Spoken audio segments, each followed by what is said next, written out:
Assalamualaikum warahmatullahi wabarakatuh. Video kali ini saya akan membahas tentang sistem koordinat kartesius. Tentu saja sistem koordinat kartesius ini yang dibahas itu dihubungkan dengan trigonometri, karena ini merupakan materi lanjutan dari trigonometri. Seperti yang kita ketahui bahwa dalam sistem koordinat kartesius nanti kita memiliki di sini adalah sumbu x. Di sini adalah sumbu x positif. Kemudian di sini adalah sumbu y positif, di sini adalah sumbu x negatif, di sini sumbu y negatif. Jadi untuk sumbu x di sebelah kanan itu positif, sebelah kirinya negatif. Untuk sumbu y-nya sebelah atasnya positif, sebelah bawahnya itu adalah negatif. Nah, dalam sistem koordinat kartesius ini, itu ketika dihubungkan dengan trigonometri, maka kartesius ini kebagi ke dalam 4 kuadran atau 4 wilayah. Nah, wilayah pertama itu adalah kuadran 1. Ini namanya kuadran 1. Kuadran ya, bukan kuadrat. Kita tuliskan saja. Ini adalah kuadran 1. Nah, ini adalah kuadran 1. Wilayahnya di sini. Kemudian ini adalah kuadran kedua. Di sini adalah kuadran ketiga. Kemudian yang terakhir adalah kuadran keempat. Nah, untuk kuadran 1, ini wilayah sini, ini adalah kuadran 1. Kuadran 1 itu terletak di antara 0 derajat sampai 90 derajat. Kuadran 2, 90 derajat itu sampai 180 derajat. Kuadran 3, 180 derajat sampai 270 derajat. Kuadran 4, 270 derajat itu sampai 360 derajat, gitu ya. Jadi tiap kuadran dia punya wilayah masing-masing, gitu. Nah, untuk kuadran 1 itu antara 0 sampai 90 derajat, itu kita tahu bahwa kuadran 1 didapatkan bahwa x-nya positif, y-nya juga positif. Ini kuadran 1. Di kuadran 2 itu x-nya negatif dan y-nya itu adalah positif. Di kuadran 3 x-nya negatif dan y-nya negatif. Di kuadran 4 x-nya positif dan y-nya negatif, gitu ya. Nah, kalau misalnya kita tuliskan, kita bisa tuliskan seperti ini adalah kuadrannya. Kuadran itu adalah wilayahnya. Kemudian ini adalah variabel x, di sini adalah variabel y, kemudian ini adalah interval dari si tetanya, gitu. Nah, di kuadran 1 itu x-nya positif, y-nya positif, intervalnya itu antara 0 sampai dengan 90 derajat. Kemudian yang kedua, kuadran kedua itu variabel x-nya negatif karena di sebelah kiri. Di sini x-nya negatif, kemudian y-nya positif karena bagian atas. Intervalnya adalah 90 kurang dari theta kurang dari 180 derajat. Oke. Kemudian untuk kuadran 3 itu variabel x-nya tandanya itu adalah negatif. Variabel y-nya tandanya negatif, kemudian intervalnya itu antara 180 derajat sampai dengan 270 derajat. Untuk kuadran 4, variabel x-nya positif, untuk variabel y-nya itu negatif. Interval θ-nya itu terletak pada 270 derajat kurang dari θ kurang dari 360 derajat. Nah, itu adalah kuadran-kuadrannya, gitu. Nah, sebagai contoh, kalau misalkan kita memiliki suatu koordinat 2, -4, tentukan posisi titik A. Ketika kita punya titik 2, -4, maka kita akan tahu posisi si titik A-nya terletak di kuadran mana. Kita bisa lihat bahwa ini adalah sumbu x, ini adalah sumbu y. X-nya tandanya positif, y-nya tandanya negatif. Kalau x-nya positif berarti di kanan, y-nya negatif di bawah, maka ini terletak pada kuadran ke-4, gitu. Sekali lagi, kalau misalnya kita punya titik B, tentukan posisi titik B negatif 4, negatif 8. Misalkan terletak pada kuadran berapa. Kita tahu bahwa negatif 4 berarti x-nya adalah negatif, kemudian y-nya negatif. X-nya negatif, y-nya negatif, berarti x-nya negatif ada di kiri, kemudian y-nya negatif ada di bawah, kiri, bawah. Maka terletak di kuadran ketiga, gitu. Nah, itu jadi kita bisa menentukan suatu titik terletak pada kuadran mana. Jika X-nya lebih dari 0, kemudian Y-nya lebih dari 0, maka titik A negatif X, Y terletak di kuadran berapa?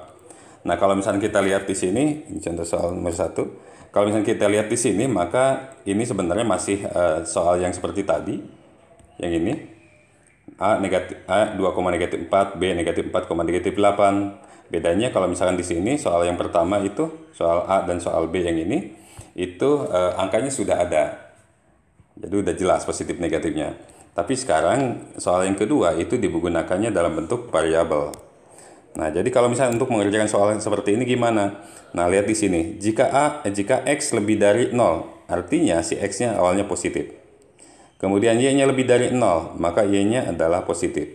Maka titik A kita substitusikan negatif dari si X-nya positif. Nah, negatif kali positif, negatif. Maka ini X-nya negatif, Y-nya positif. Berarti Y-nya adalah positif. Kita tahu bahwa X-nya negatif, Y-nya positif. Kalau X-nya negatif berarti di sebelah kiri, Y-nya positif di sebelah atas. Berarti kiri atas. Maka ini terletak di kuadran 2. Gitu. Ini masih, soal ini masih mirip dengan yang tadi. Nah, bagaimana kalau misalkan soalnya kita buat seperti ini? Dibuat pengecohnya. Misalkan gini. Jika X kurang dari 0, Y lebih dari 0, maka titik B, misalkan negatif X, negatif Y, terletak di kuadran berapa? Nah, kalau kita lihat dari sini, ini sedikit berbeda. Kalau yang pertama kan di sini X-nya lebih dari 0, Y-nya lebih dari 0. Kalau yang kedua X-nya kurang dari 0, maka kita tahu bahwa X-nya adalah negatif karena kurang dari 0. Yang kedua, Y-nya lebih dari 0, berarti Y-nya adalah positif. Nah, berarti tinggal substitusikan saja ini ke sini, ke titik B. Maka titik B-nya adalah, nih negatif ya, berarti negatif dari si X-nya adalah negatif. Nah, negatif dari negatif, maka hasilnya adalah positif. Kemudian yang kedua, Y-nya, negatif Y-nya apa?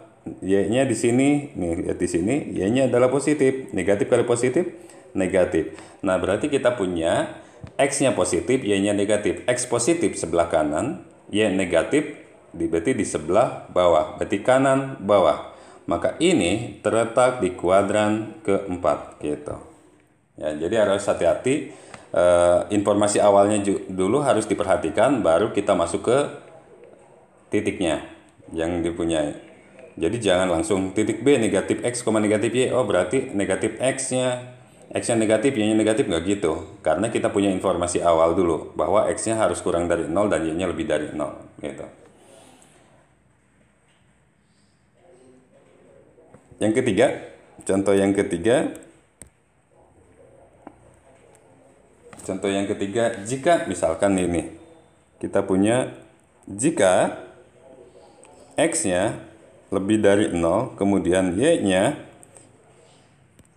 Y-nya adalah kurang dari 0, maka titik P XY, X dikurangi Y terletak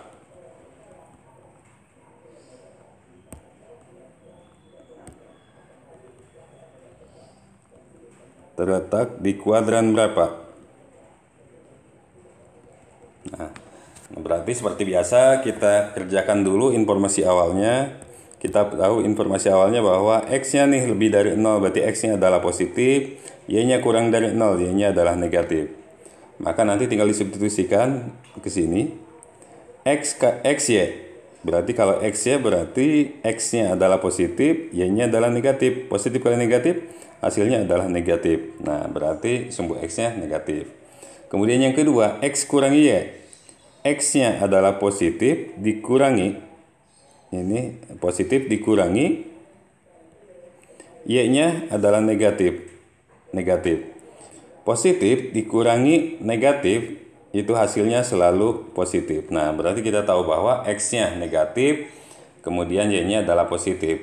X-nya negatif, berarti X-nya negatif di kiri, kemudian Y-nya positif, berarti Y positif itu di atas, berarti kiri atas. Berarti kiri atas itu adalah terletak di kuadran kedua, gitu ya. Jadi itu adalah beberapa contoh untuk menentukan kuadran dari suatu koordinat. Yang di awal koordinatnya berupa koordinatnya sudah bentuk bilangan. Kemudian kalau yang keduanya di contoh-contoh yang kedua ini ada 3 soal, itu bentuknya masih variabel. Justru variabel ini yang mungkin akan membuat sedikit bingung. Tapi itu masih sederhana sebenarnya. Nah, yang kedua itu kita mau menentukan kuadran, tapi yang diberikannya itu menggunakan relasi. Maksudnya apa? Maksudnya ini, kita gambar ulang.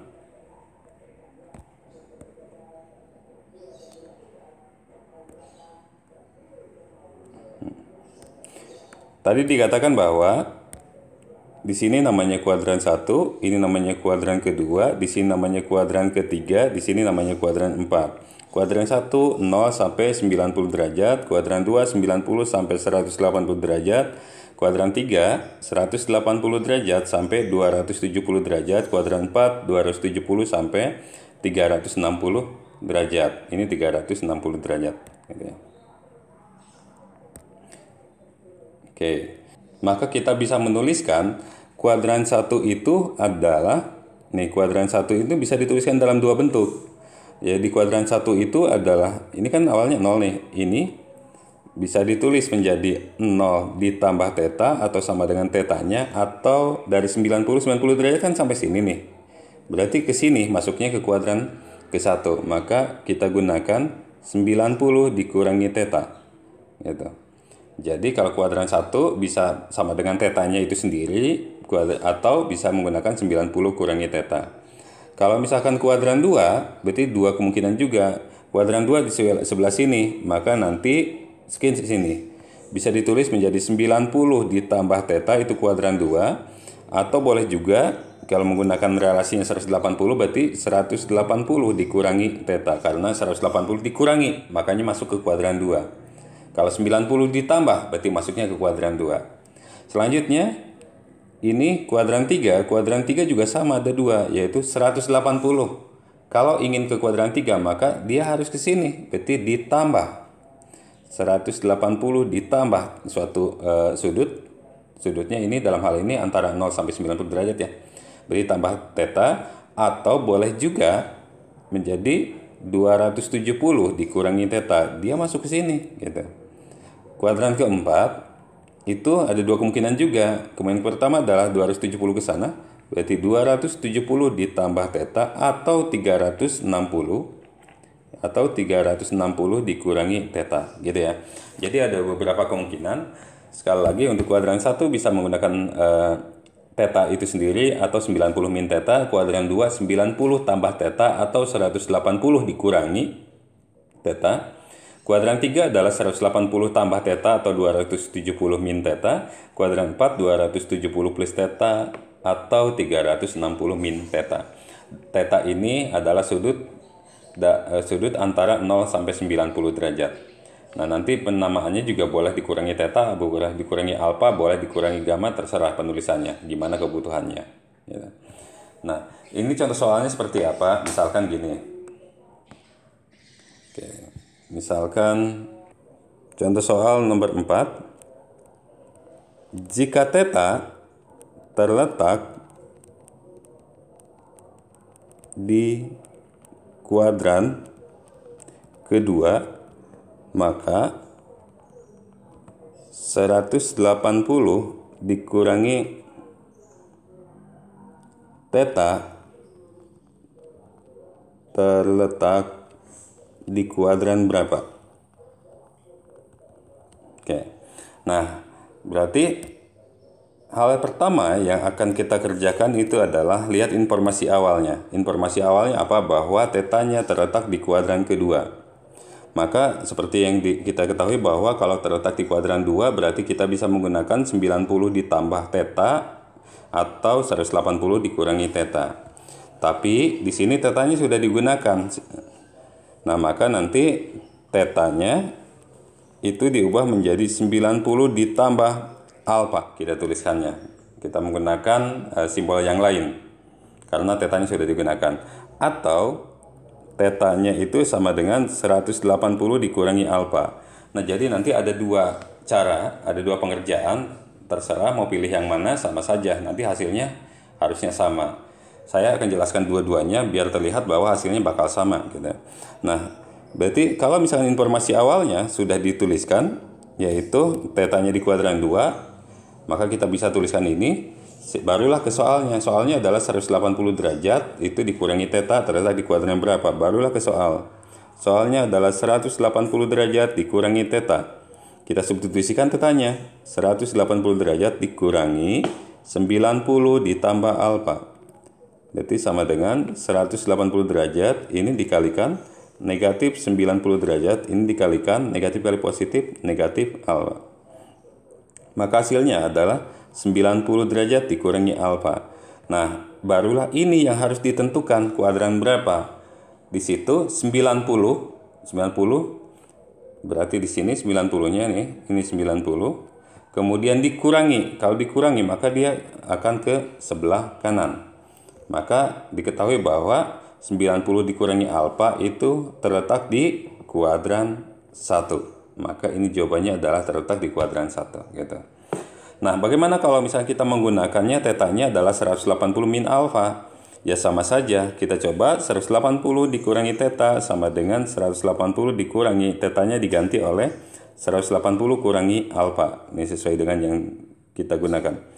180 ini distributif dikurangi 180, negatif kali negatif, positif. Hasilnya adalah 180 kurang 180-nya 0, hasilnya alfa itu sendiri. Nah, kalau misalkan ketemunya alfa saja, maka ini jawabannya adalah kuadran ke 1 juga. Maka jawabannya itu sama-sama di kuadran 1. Kita coba contoh yang lain agar lebih jelas lagi. Yang kelima, jika theta terletak di kuadran 4, maka